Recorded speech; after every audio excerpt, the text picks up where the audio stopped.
And now, your Storm Team 18 forecast. Weather from where you live.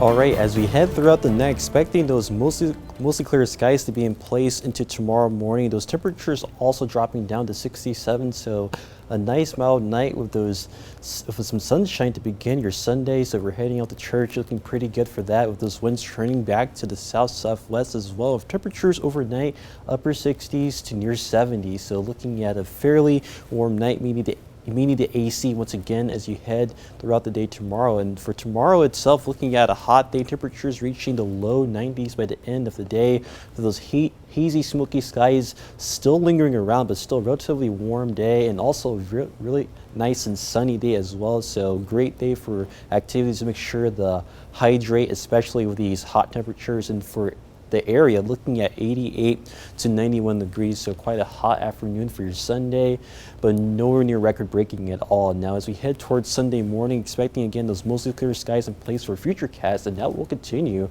throughout your Sunday. No issues at all for your Sunday. So again, if you have any plans, looks pretty smooth sailing for that as you head throughout Sunday, and that will be the case for Monday as well. As Monday, do expect some sunshine in the area. This model seems to show maybe a couple showers, but I do think that the area will mainly stay nice and dry as we head through Monday. The reason why we're seeing those shower chances is mainly due to the fact that we do have this boundary to our north is trying to sag southwards due to the placement of the heat ridge, which is actually will be in place over our area for Sunday and Monday. But with it breaking down as we head towards Tuesday, we do expect eventually that ridge to move further down to the south, and with it we do expect a cold front to eventually move through by about later Tuesday afternoon into Tuesday evening, and this front will trigger a few storms along it later on in the day on Tuesday. And behind this front, looking at some much cooler air and also less humid too. So after Tuesday, looking at some comfortable temperatures for our region after it was a pretty hot and steamy week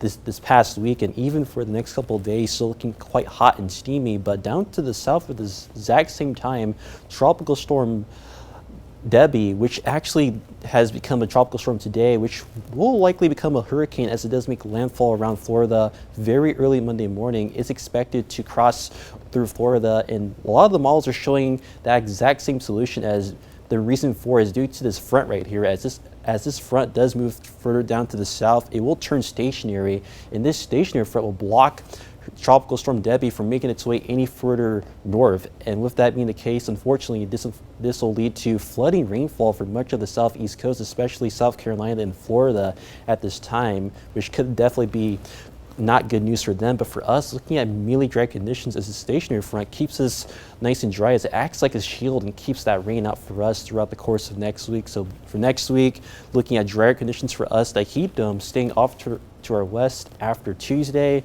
and then looking at Hurricane Beryl potentially bringing some flooding rainfall to portions of the southeast. And looking at the rainfall amounts for Debbie between now and next Saturday night, looking at a foot of rain, if not more, by the time we get to next Saturday night. So quite a bit of rainfall coming our way. And then temperatures, though, again, next week, up to 90 through Monday. We drop it to 88 on Tuesday, and then back down to low 80s for Wednesday through the rest of next week. Some sunshine still in place throughout the course of the forecast.